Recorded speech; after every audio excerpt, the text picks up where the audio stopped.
N convention కూల్చివేతలపై high court కీలక ఆదేశాలు జారీ చేసింది. కూల్చివేతలు వెంటనే ఆపాలని మధ్యంతర ఉత్తర్వులు జారీ చేసింది. ఎన్ కన్వెన్షన్ కూల్చివేతలపై ధర్మాసనం స్టే ఇచ్చింది. ఎన్ కన్వెన్షన్ కూల్చివేతలపై హీరో నాగార్జున హైకోర్టును ఆశ్రయించారు.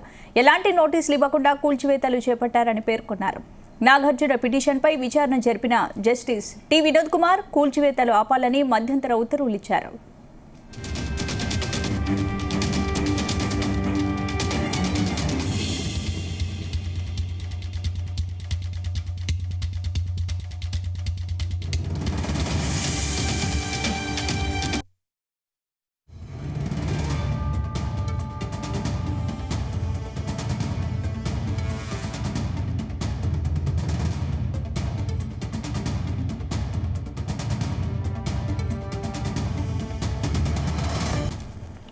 ఎన్ కన్వెన్షన్ కూల్చివేతలపై హైకోర్టు కీలక ఆదేశాలు జారీ చేసింది. కూల్చివేతలు వెంటనే ఆపాలని మధ్యంతర ఉత్తర్వులు జారీ చేసింది.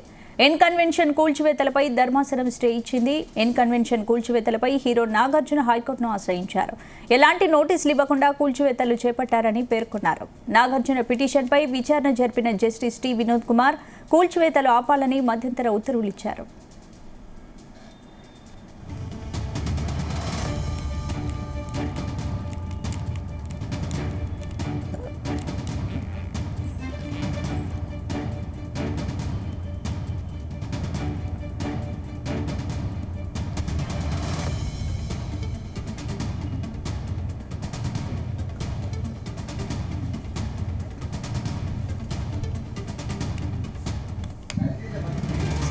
ఇదే అంశానికి సంబంధించి మరిన్ని అప్డేట్స్ మా ప్రతినిధి రవితేజ అందిస్తారు. రవితేజ, తను సోషల్ మీడియా వేదికగా నాగార్జున ఇచ్చినటువంటి మాట ప్రకారంగా హైకోర్టుని అప్రోచ్ అయ్యి హైకోర్టులో లంచ్ మోషన్ పిటిషన్ దాఖలు చేయడం జరిగింది. ఈ లంచ్ మోషన్ పిటిషన్ స్వీకరించినటువంటి కోర్టు ఇమీడియట్ గా నాగార్జునకు చెందినటువంటి మాదాపూర్ ఎన్ కన్వెన్షన్ లో కూల్చివేతలు నిలిపివేయాలంటూ కూడా మధ్యంతర ఉత్తర్వులు జారీ చేసినట్టుగా సమాచారం అందుతుంది. దీంతో ప్రత్యేకంగా 7 మంది ప్రతివాదుల కిందికి చేరుస్తూ నాగార్జున హైకోర్టులో ఈ పిటిషన్ దాఖలు చేయడం జరిగింది.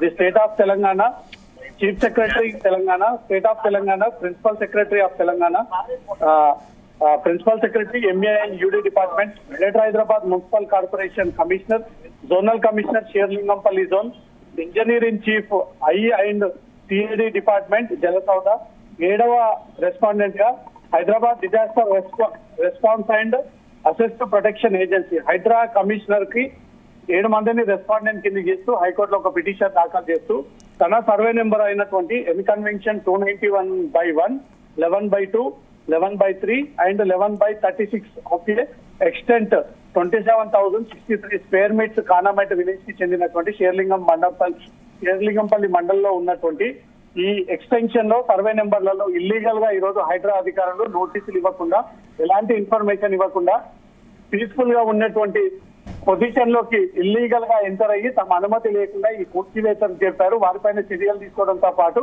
ఆ కూల్చివేతలు ఇమీడియట్ గా నిలిపివేయాలంటూ కూడా హైకోర్టులో పిటిషన్ దాఖలు చేయడంతో కోర్టు దాన్ని అంగీకరించి లంచ్ మోషన్ పిటిషన్ స్వీకరించిన కోర్టు ఇమీడియట్ గా ఎన్ కన్వెన్షన్ లో ఉన్నటువంటి కూల్చివేతలను నిలిపివేయాలంటూ కూడా హైకోర్టు ఇప్పటికే స్టే విధించినట్టుగా తెలుస్తుంది. దీంతో పాటు గతంలో 2014లో నాగార్జున కోర్టుకు వెళ్లి దీనిపైన స్టే తెచ్చుకున్నటువంటి కాపీలన్నీ కూడా జతపరుస్తూ గతంలో నుంచే కోర్టు తమకు ఆదేశాలు ఉన్నాయి. ఈ ఎన్ కన్వెన్షన్ బఫర్ జోన్ కింది కానీ లేక్ జోన్ కింది కానీ ఎఫ్టీఎల్ పరిధిలోకి రాదు. ఇదంతా కూడా పట్టా భూమియే. అక్కడ ఇది జెన్యూన్ గా రిజిస్టర్ అయి ఉన్నటువంటి భూమి అనేది కూడా గతంలో దీనిపైన కోర్టు స్టే ఉన్నప్పటికీ హైడ్రా అధికారులు అవేవి కూడా పాటించకుండా, అవేవి కూడా పట్టించుకోకుండా ఈ రోజు కోర్టు ఉల్లంఘనకు పాల్పడ్డారు. అనుమతి లేకుండా దీంట్లోకి ప్రవేశించి తమ విలువైనటువంటి కోర్టు వాల్యూతో కూడినటువంటి ఎన్ కన్వెన్షన్ ని పూర్తి స్థాయిలో నేలమట్టం చేశారు. ఇప్పటికైనా ఎన్ కన్వెన్షన్ కూల్చివేతలు నిలిపేయాలంటూ కూడా హైకోర్టు నాగార్జున ఆశ్రయించడంతో హైకోర్టు ఈ రోజు మధ్యంతర ఉత్తర్వులు జారీ చేస్తూ హైడ్రా అధికారులను కూల్చివేస్తున్నటువంటి ఆ నిర్మాణాలను ఆల్పివేయాలంటూ కూడా ఈ ఆదేశాలు ఇచ్చినట్టుగా తెలుస్తోంది. దీంట్లో హైకోర్టుకు వెళ్లేటప్పుడు నాగార్జున లీగల్ ప్రొసీడింగ్స్ అన్ని కూడా ఉన్నత న్యాయ సలహాలు తీసుకొని హైకోర్టులో ఈ పిటిషన్ దాఖలు చేయడం జరిగింది. అనేక లూప్ హోల్స్ లో చట్టంలో ఉన్నటువంటి వాటి అన్నిటిని కూడా ఉపయోగించుకొని 7 మంది ప్రతివాదుల కిందికి చేరుస్తూ ఈ కూల్చివేతలు పూర్తి స్థాయిలో నిలిపివేయాలంటూ కూడా కోర్టుకు వెళ్లడంతో కోర్టు ఈ నిర్ణయాన్ని తీసుకొని నాగార్జున ఎన్ కన్వెన్షన్ లో చేపడుతున్నటువంటి కూల్చివేతలు ఇకపై ఆపివేయాలంటూ కూడా కోర్టు ఈ మధ్యంతర ఉత్తర్వులు జారీ చేసినట్టుగా సమాచారం అందుతుంది. Right, thank you Raviteja.